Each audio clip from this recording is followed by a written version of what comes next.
नमस्कार दोस्तों।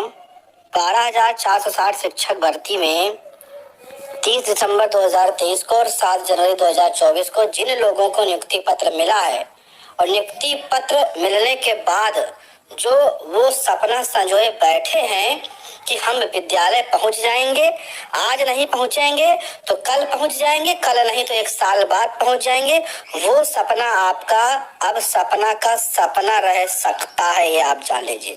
जिसका डर है वही हो चुका है, क्योंकि 11 मार्च को जो माननीय सुप्रीम कोर्ट में सुनवाई हुई थी उसका ऑर्डर आ चुका है और उस ऑर्डर में एक छोटा सा जो वर्ड लिखा है, उस वर्ड के माध्यम से समस्त नियुक्ति पत्र पाए लोगों की मुसीबतें बढ़ने वाली हैं और यही सच्चाई है। अगर आपको विश्वास नहीं है, आने वाले समय पर आप खुद जो है चैनल की बातों पर विश्वास करने लगेंगे, क्योंकि अभी आप सोशल मीडिया पर, टेलीग्राम पर, व्हाट्सएप पर व्यस्त हैं सभी टीमों की आपसी नोक झोंक में, लड़ाई में। किसी को विद्यालय आवंटन से मतलब नहीं है और इसी को लेकर बहुत बड़ी अपडेट हम आपके साथ शेयर कर।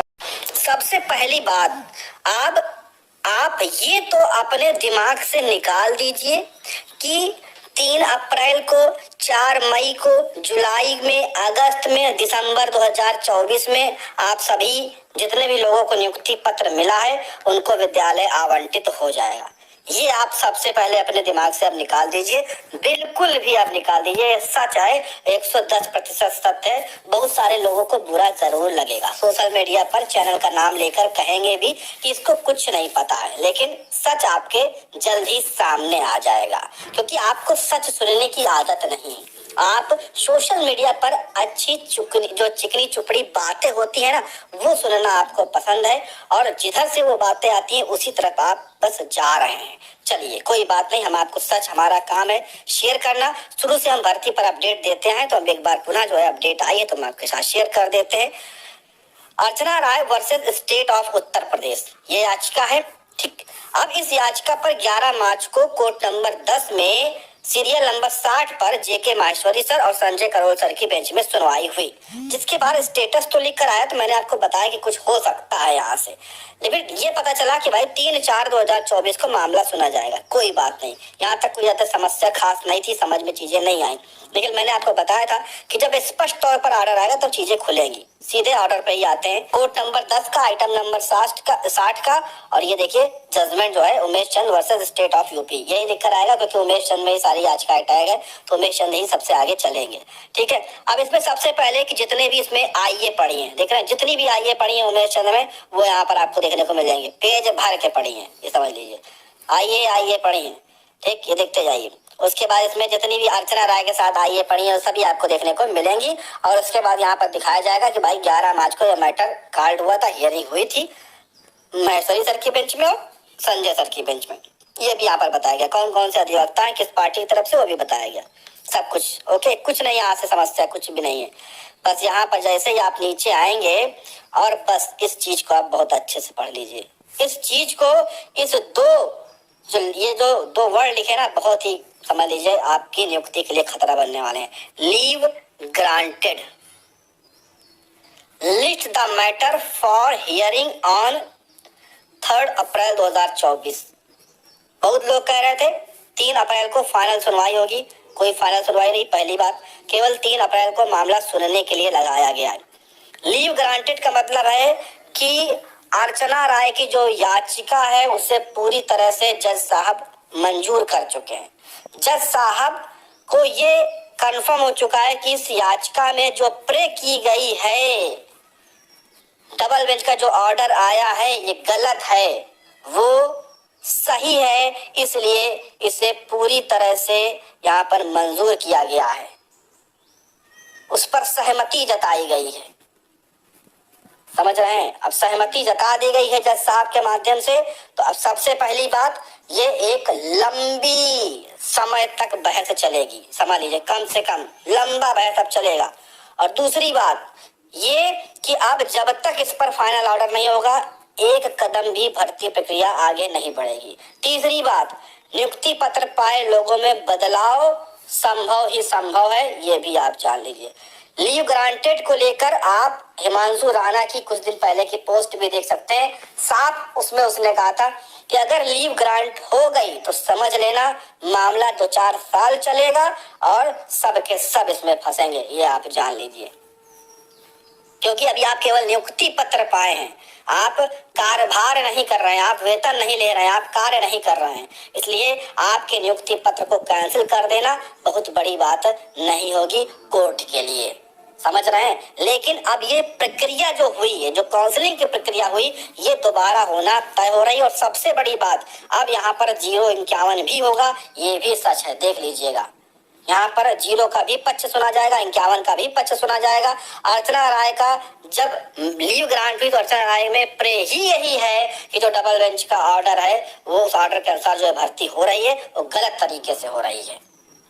क्योंकि सिंगल बेंच से कुछ है, डबल बेंच से कुछ है, भर्ती 2 तरीके से हो रही है, आधी काउंसलिंग सिंगल बेंच पर, आधी काउंसलिंग डबल बेंच पर, ये सारी प्रे उसमें दिखाई गई सभी चीजें। और उसको लेकर लीव ग्रांट का मतलब है कि मुसीबत जो है अब बहुत ही तेजी से आगे आपके लिए बढ़ चुकी है। और नियुक्ति पत्र पाए लोगों का सपना जो है विद्यालय जाने का, वो सपना रहने वाला है। और हर महीने आपको इसी तरह की अब एक नई डेट देखने को मिलने वाली है।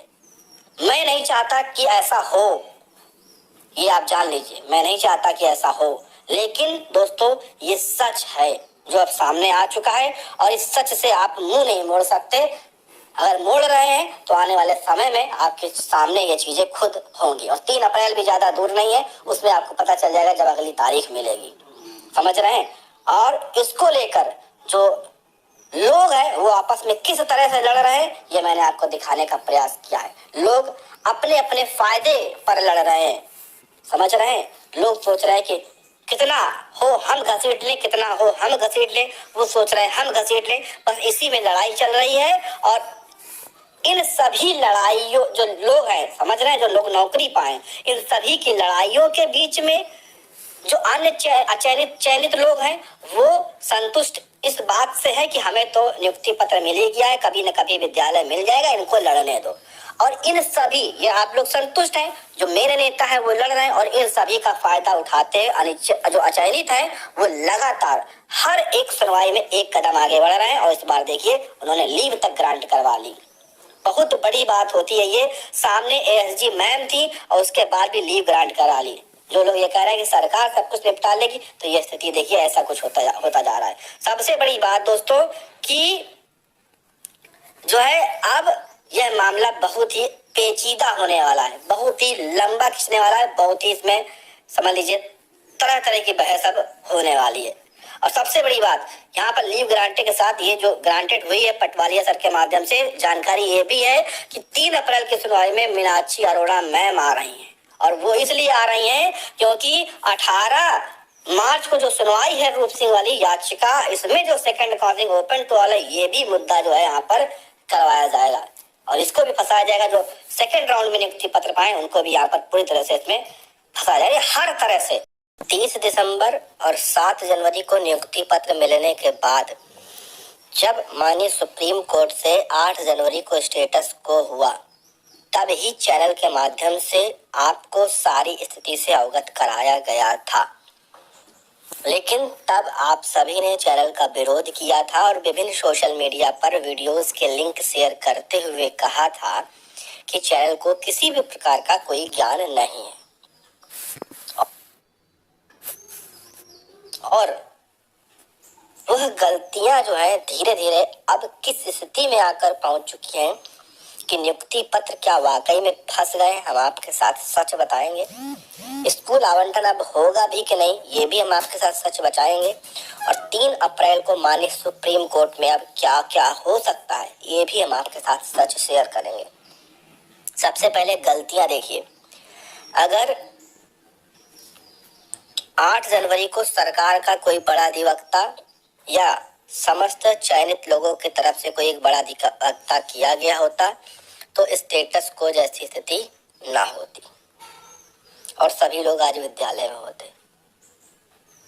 मान लीजिए आप 8 को ना भी किए होते, स्टेटस को लग गया, कोई बात नहीं, लेकिन जब 11 मार्च को अभी सुनवाई हुई, अगर इस दिन भी समस्त चयनित शिक्षकों की तरफ से कोई एक बड़ा अधिवक्ता होता तो लीव ग्रांट ना होती और हो सकता था कि 3 अप्रैल की सुनवाई में ये याचिका खारिज हो जाती, ये एसएलपी खारिज हो जाती।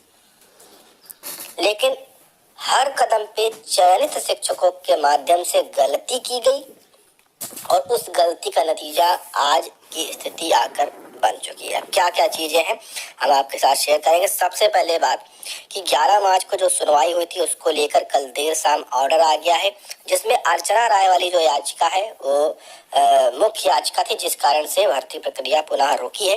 तो उस पर जो एसएलपी थी, ठीक है, स्पेशल लीव पिटीशन थी, उसे ग्रांट कर दिया गया है। जज साहब के माध्यम से उसे एक्सेप्ट कर लिया गया है।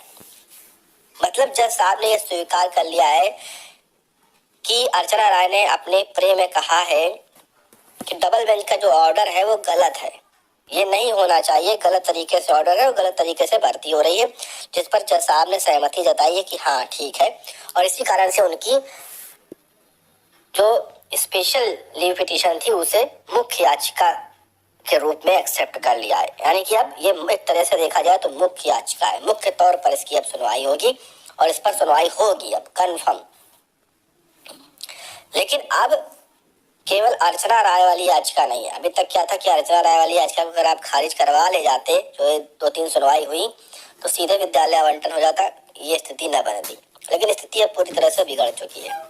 पहले आप कुछ पोस्ट देख लीजिए, फिर ये आपने पोस्ट देखी होगी, ठीक है। ये सभी लोग हैं जो लगातार आपको ये कह रहे थे कि कुछ नहीं है, सरकार सब कुछ करेगी और सरकार के उसमें रहेंगे तो सब कुछ हो जाएगा, ठीक है। यहाँ पर देखिए, अच्छे से देख लीजिए, मैं लगातार आपसे यही कह रहा था। लेकिन इन सभी बातों को भी सही इसलिए कहा गया क्योंकि लगातार जो है ये चीजें पॉजिटिव तौर पर निकल कर आ रही थी, तो आपके साथ ये चीजें भी शेयर की गई। लेकिन सबसे पहले मैंने आपको स्थिति से अवगत कराया था